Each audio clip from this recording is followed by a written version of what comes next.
নবী আমার ডেকে বলে, ও জিবরাইল যাও যাও, আগে আমার আল্লাহ দরবারে তুমি চলে যাও। আমি কেন কান্না করি জানো? আমার উম্মতের ব্যাপারে আমি নবীর ভিতরে চিন্তা আছে রে। আমার কন্যা ফাতেমা, ওই ফাতেমার জন্য আমি কান্না করি না। আমার ছেলে ইব্রাহিম যে দুনিয়া থেকে বিদায় নিয়ে চলে গেছে, ওই ইব্রাহিমের জন্য আমি কান্না করি না। আমার স্ত্রী খাদিজা, ওই খাদিজার জন্য আমি কান্না করি না। আমি আমার বাবারে হারাইছি, যে বাবারে দুনিয়াতে আসার পরে বাবার আদর আমি পাই নাই, ওই বাবার জন্য আমি কান্না করি না। আমি আমার মায়ের জন্য কান্না করি না। কেন কান্না করি জানো? আমি আমার এতিম উম্মতের জন্য কান্না করি। আমার এতিম উম্মতেরা, আমি নবীর এত পরিমাণে আশিক হয়ে যাবি, আমার এই উম্মতের এত পরিমাণে পাগল পারা হইয়া কোথায় মদিনা, কোথায় হবিগঞ্জের বানিয়াচং, এখান থেকেও তো মদিনায় যাওয়ার জন্য এত পরিমাণে পাগল পারা। আমার নবী রওজা জিয়ারত করবে, বাইতুল্লাহ যাবে, নবীর বয়ান শুনলে চোখের পানি ফালায়া পর্যন্ত কান্না করবে। ও জিবরাইল, আমার এই এতিম উম্মতের কি উপায় হবে? আল্লাহর কাছে যাও, আমার মাওলা কি বলে এরপরে আমারে শোনাও। এরপরে আমি নবী পারমিশন দিলে দিব, না দিলে নাই। জিবরাইল আল্লাহর কাছে গেলেন, আমার আল্লাহর দরবারে জানায়া দিলেন, আল্লাহ আপনার নবী তো রূহ কবজ করার জন্য পারমিশন দেয় না। কি বলে রে? বলে আপনার এতিম আপনার নবীর এতিম উম্মতের উপায় কি হবে এই ব্যাপারে আগে জানতে চায়। এদের দায়িত্বকে নিয়ে নিবে, আগে এটা জানবে, এরপরে রূহ কবজ করার জন্য অনুমতি দিয়ে দিবে। আল্লাহ কয়, জিবরাইল আমার নবীর দরবারে তুমি চলে যাও, আমার নবীরে গিয়া জানাও, আমার নবীরে গিয়া বলে দাও। নবী চলে যাওয়ার পরে নবীর এতিম উম্মতের জিম্মাদারি আমি আল্লাহ দুনিয়ার কোনো মানুষরে দিলাম না, এদের জিম্মাদারি আমি আল্লাহ স্বয়ং নিজেই নিয়ে নিলাম। জিবরাইল নবীর দরবারে আসলেন, আয়েশা কয়, নবী পারমিশন এবার দেন, আপনার উম্মতের জিম্মাদারি স্বয়ং আল্লাহই তো নিয়ে নিছে। সুবহানাল্লাহ পড়বেন না? আরো জোরে পড়বেন না? হাসরের ময়দানে আল্লাহ নবীরে কি পাওয়ার দিবে? কোনো নবীর সে পাওয়ার নাই। নবীরে, আমার নবীরে পাওয়ার দিবে। জান্নাতের দারওয়ান ফিরিস্তা দাঁড়ায় থাকবে। নবী একদল উম্মত নিয়ে যখন প্রথমত জান্নাতে ঢুকবে, তখন দারওয়ান ফিরিস্তা বলবে, কে আপনি? নবী তখন বলবে, আনা মুহাম্মদ সাল্লাল্লাহু আলাইহি ওয়াসাল্লাম। ফেরেশতা তখন বলবে, আরে আপনার জন্যই তো জান্নাত বানানোর পর থেকে আমি দারোয়ানের কাজ করি, আপনার জন্যই তো এতদিন পর্যন্ত ওয়েটিংয়ে ছিলাম। যান, আপনি এবং আপনার উম্মতেরা সর্বপ্রথম আমার রবের বানানো জান্নাতের মধ্যে ঢুকে যান। মিয়া আমগো আগে কেউ যাবে না, আমরা যাব। আল্লাহ কয়, নবী মা ওয়াদ্দাআকা রাব্বুকা ওয়া মা ক্বালা, পৃথিবীর সমস্ত ব্যক্তিরা আপনাকে ভুলে যেতে পারে, আপনার রব পশ্চিমকালও আপনাকে ভুলে যেতে পারে। ওয়ালাল আখিরাতু খায়রুল লাকা মিনাল উলা, প্রথমের চাইতে শেষেরটা আরো বেশি ভালো। প্রথমটা যদিও একটু কষ্টের জিন্দেগি, কষ্টের জীবন, এটা বাদ দেন, কিন্তু প্রথমটার পরেরটা যেটা, শেষেরটা যেটা, ওটা কল্যাণ করবে। আপনার দুঃখের পরেই অবশ্যই অবশ্যই অবশ্যই সুখ পাবেন। এখান থেকে প্রত্যেকটা মুমিনের জন্য শিক্ষা হলো, পরিবারের মধ্যে মাঝে মাঝে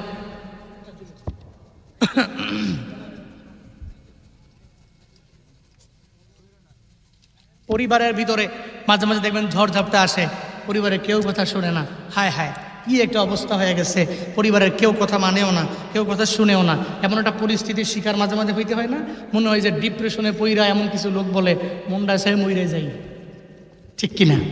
ঠিক কিনা? বউয়ের জ্বালা যন্ত্রণা, ওদিকে সন্তানাদি জ্বালা যন্ত্রণা, ওদিকে পুরা পরিবার কেমন যেন হয়ে গেছে। কেউ কথা মানতে রাজি না, ঠিক মতো নামাজ পড়ে না, আমল করে না, পর্দা করে না। তখন কি বলে? বলে যে মনটা সে মনে মইরেই যাই। যে সমস্ত যুবকরা যারা আছে, সুন্দর চেহারা যাদের, তোমরা তো আসোই, বাইক টাইক নিয়ে ঘুরো প্রেম করার আশায়। দেখবেন মহিলা মাদ্রাসা ছুটি দেয়, কিছু পোলাপান আছে খালি মহিলা মাদ্রাসার দরওয়াজার সামনে বসে থাকে। আমার এলাকায় আমি নিজে একটা বালিকা মাদ্রাসা খুলেছি, ওখানে ছোট ছোট মেয়ে, বেশি বড় না, একেবারে ছোট ছোট মেয়ে। যখন ওই ছোট মেয়ে বের হয়, এরপরে দিকে যে কয়েকদিন কিছু পোলাপান দেখা যায়, আরে এই পোলাপান বাইক নিয়ে এখানে কি করে। পরে আমি শুনতে পেলাম যে হুজুর আপনার মাদ্রাসার এক মেয়ের সাথে তো এখানে একটা ছেলের প্রেম আছে। আমি তারে লাস্ট সিগন্যাল দিয়েছি, তাকে বলেছি this is the last signal for you, তোমাকে এবারের জন্য ছেড়ে দিলাম। কশ্চিন কালেও মাদ্রাসায় পড়ো আবার ছেলের সাথে প্রেম করো, এটা কশ্চিন কালেও করা যাবে না। এই সমস্ত যুবক কিছু আছে এর কাম ওইটা, বাইক লিয়া 40 দিন যদি এক মায়ের পিছে ঘুরে, মায়াকে বোঝার দূর একটা ফকিন্নি হইলেও তো 40 দিন যদি ঘুরে তো এরা ফিরে দিতে পারি না, থাক তো ঘুরছে যেহেতু বাইক নিয়ে দিই কয়েকদিন টাকা টুকারি খায়া পরে ব্যাকআপ দিয়ে বাদ দিয়ে দেবো। আছে এমন দোকা খায়, সেকা খায়া বেকা, পরে বেকা হইয়া মাজা বেকা খালি ঘুরে আর খালি তারা নারে বন্ধুরে গান গায়, কিরে এমনি ঘুরোকে কয় সেকা খাইয়া বেকা, ঠিক কিনা? আছে না নাই? তোমার প্রেম করতে কইছে কেনা, আবার সেকা খাইয়া বেকা হইতেও কইছে কেনা? হালাল না হারাম? এই হালাল না হারাম? বিয়ে করো, সামর্থ্য থাকলে চাইতে করো, ঠিক কিনা? এই ওয়াজ কিন্তু ভুলেও দিও না, যদি কোনোদিন আমার বউয়ের সামনে যায় শেষ আমি, সামর্থ্য থাকলে চারটা করো। ফানকিহু মা তাবা লাকুম মিনান নিসা মাসনা ওয়া সুলাসা রুবা, করো কইরা তুমি আনন্দ করো, ফুর্তি করো, বউলে এনে এনে এনে এনে পর্দা সহকারে ঘুরতে যাও, হানিমুনে যাও, ওখানে হাসলে সওয়াব, ঘুরলে সওয়াব, সুন্দর করে চোখে চোখ রেখে কথা বললে সওয়াব, কিন্তু বিয়ের আগে যা করো সওয়াব, কথা কয় না কেন? সওয়াব। আল্লাহ প্রত্যেককে বুঝদান করেন, আরো জোরে পড়েন আমিন। এর মানে এতক্ষণ জেনারেটর ছিল, হ্যাঁ আর সুবহান, এখন ঠিক আছে, মোটামুটি কিছু লাইনে আসছে। আমি তো কিরে কথা দিয়ে আমি মনে হয় জোর কইরা বলা লাগে, মাইকে যদি কথা জোর কইরা বলা লাগে কেমন? এই জন্য এই ডিপ্রেশনে মাঝে মাঝে যে পড়ো চিন্তা করবা না, দুঃখে যদি পড়ো, এটা আবার বললো না হুজুর বলে গেছে প্রেম করে ডিপ্রেশনে পড়লে আর পরে সুখ আছে মানে বিয়ে করতে পারবে না, এটা না, বুঝানোর জন্য একটা উদাহরণ দিলাম। বাদ বাকি জীবনে চলার পথে বিপদ নাই, মুসিবত নাই, এমন কোনো ব্যক্তি আছে? আছে নাকি? সবার লাইফে বিপদ আসে, মুসিবত আসে, চিন্তা নাই। ওয়ালাল আখিরাতু খায়রুল লাকা মিনাল উলা, হয়তো এখন একটু সময়টা খারাপ যাচ্ছে, কয়েকদিন পরে সময়টা আল্লাহ পাক ভালো বানায় দিবে। এক সময় আমি আমার কথা বলি, ঠিক মতো আমি লেইজারের টাইমে যখন টিফিন দিত পোলাপান বিকেল বেলা যা খাইতো না, ওই খাওয়ার মতো টাকা আমার ছিল না। বাস্তবতা, 5 টাকা যদি দিত মায়ের পকেটে, ওই 5 টাকা নিয়ে মোটামুটি মার্কেট মুরকেট বাজার বুজার ঘুরে চলে আসতাম। মাইসা দেখতো কি যখন জুব্বা ধোয়ার জন্য মা নিত, দেখতো যে ওই পকেটে 5 টাকা আছে, কিরে খাও নাই? ওর সামনে গেছিলাম, কিন্তু মনে করছি 5 টাকা তো থাক, বাবার একটু সেভ হোক, কারণ বাবা তো জন্মগতভাবে কোটিপতি এমন নয়, কষ্ট করে চলে। মাদ্রাসা মসজিদে পড়ায়, কয় টাকা বেতন পায় বলেন? 3 ছেলেকে মাদ্রাসায় পড়ায়, ছোট একটা মেয়ে আছে এটাকেও মাদ্রাসায় পড়ায়, কয় টাকা? আল্লাহ ওই জায়গা থেকে সময় কি ভালো করে নাই? করেছে। এই জন্য ওয়ালাল আখিরাতু খায়রুল লাকা মিনাল উলা, চিন্তা নাই, ডিপ্রেশন নাই, হতাশায় পড়বেন না। আল্লাহ পাক সময় খারাপ, আল্লাহ আপনার সময়টাকে ভালো করে দিতে পারে। আল্লাহ নবীকে বলছেন ওয়ালা সাউফা ইউতিকা রাব্বুকা ফাতারদা, আপনার রব আপনাকে এমন কিছু দিবে যা পেয়ে আপনি রাজি হয়ে যাবেন, আপনি সন্তুষ্ট হয়ে যাবেন, আপনি খুশি হয়ে যাবেন। নবী হে মনে নাই? আলাম ইয়াজিদকা ইয়াতীমান ফাআওয়া ওয়াজাদাকা দাল্লান ফাহাদা ওয়াজাদাকা আইলান ফাআগনা। নবী হে মনে নাই কি ছিলেন? আমি আল্লাহ আপনাকে কি বানাইলাম। নবী এতিম ছিলেন, নবী এতিম ছিলেন, দুনিয়াতে আসার পরে বাবার আদর পান নাই। দুই জায়গা থেকে আল্লাহ পাক নবীর সম্মান, নবীর মর্যাদা, নবীর শরফ করম আল্লাহ বাড়ান নাই, কত বাড়িয়েছে। এরপর আল্লাহ নবীকে বলছেন, নবী হে ফাআম্মাল ইয়াতীমা ফালা তাকহার, এতিমকে ধমক দিবেন না। কোন নাস্তিক এখনো পর্যন্ত প্রমাণ করতে পারবে না আমার নবীজির লাইফে নবী কোনো ব্যক্তিকে গালি দিয়েছে, নবী কোনো এতিমকে পায়া ধমক দিয়েছে? নাস্তিকরা তো আমার নবীকে নিয়ে টুকটি করে প্রতিবার বারবার। ওই নাস্তিকের কাছেও প্রশ্ন থাকবে আমার, বের কর পারলে নবী কাউরে গালি দিয়েছে, নবী কারো মনের মধ্যে কষ্ট দিয়েছে, রাহমাতুল্লিল আলামিন কোনো এতিম পাইছে, ওই এতিমের মাথায় হাত বুলায় নাই, ধমক দিয়া তাড়ায়া দিয়েছে, এমন কোন নজির প্রমাণ এ পৃথিবীর কোনো ব্যক্তি বের করতে পারবে? নবীর পাশ দিয়ে এতিম গমন করে নবী এতিমের মাথায় হাত বুলায়। এমনকি নবী বলছে, এতিমের মাথায় তোমরা হাত বুলায়ও, কি ফায়দা হবে জানো? এতিমের তো মা নাই, বাবা নাই, ও তো এতিম। এজন্য এতিমদের একটু ধমক দিবেন না। এতিম যারা, আব্বা মাহারানু যারা, মাঝে মাঝে যাদের রেল পথে যাত্রা আছে, রেল স্টেশনে গেলে ওখানে 10 জনের ভিতরে হয়তো 7 জন 8 জনই খারাপ হতে পারে, মগার 2 জন আছে রিয়েল এতিম। এ পৃথিবীতে মাও নাই, পৃথিবীতে বাবাও নাই, আছে এমন আব্বা মা কেউ নাই, পরে থাকে, খাইলে খায়, পাইলে খায়, না খাইলে না। গত 1 সপ্তাহ আগে আমার প্রোগ্রাম ছিল জামালপুর জেলার ভিতরে, রেল স্টেশনের ভিতরে আমরা যাইতাম রাত 3টা-4টা বাজে, বিভিন্ন প্রোগ্রামগুলো কইরা গিয়া ওখানে বক্তারা যারা আশেপাশে আছে সব লাইন লাগায় এরপরে ওই জায়গার মধ্যে বসতাম।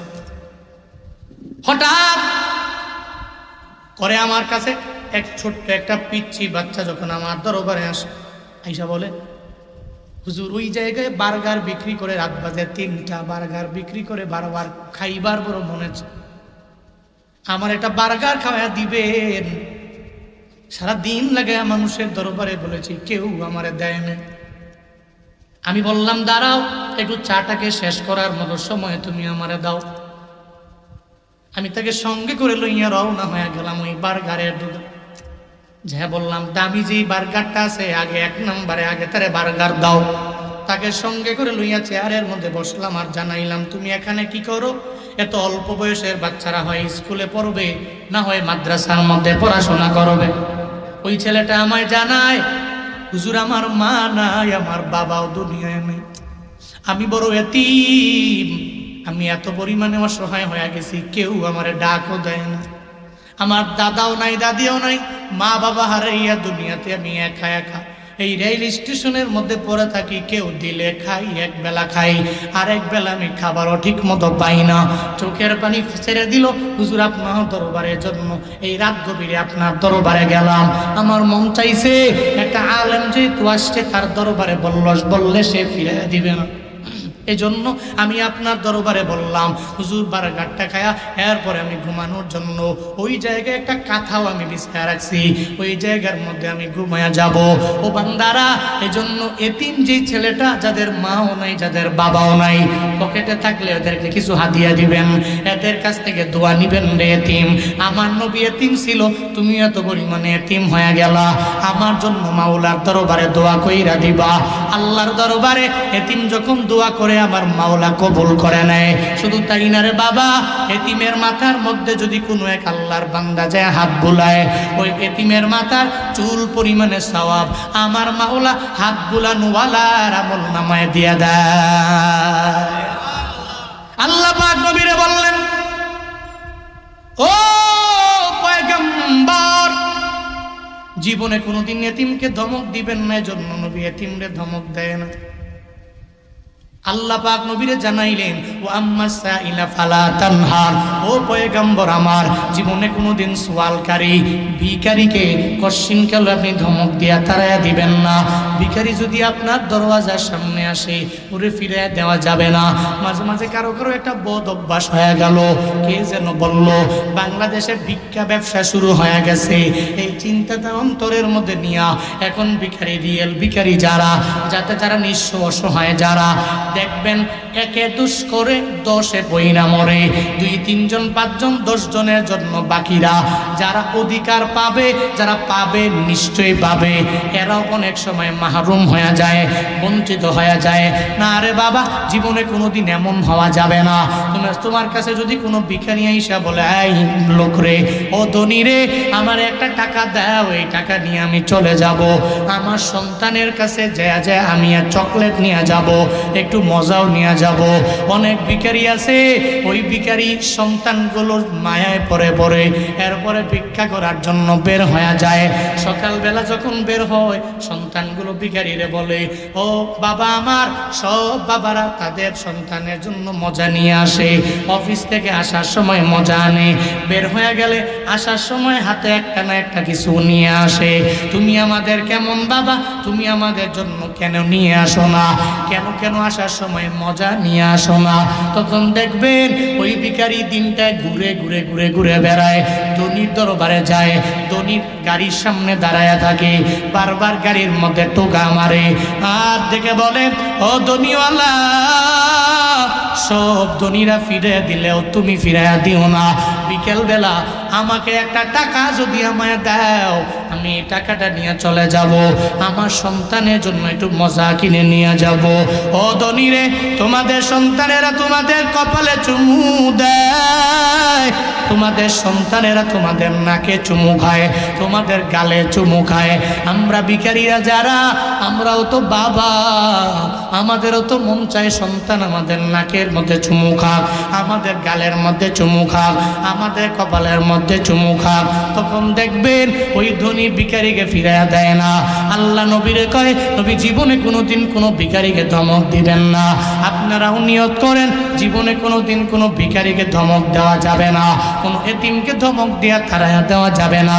আল্লাহ পাক দুনিয়াতে যত নিয়ামত দিয়া দিলেন, সব নিয়ামতগুলা পাওয়ার পরে মানুষের কাছে বর্ণনা করবেন, এই মানুষেরা, আল্লাহ পাক আমার এত পরিমাণে ভালো রাখছে, আমার প্রতিবেশী এত ভালো না। জীবনে কোনোদিন অন্য ধনী, অন্য টাকাওয়ালা, অন্য বাড়ির মালিক, অন্য গাড়ির মালিক, এই চিন্তা নিয়ে আপনি চলবেন না।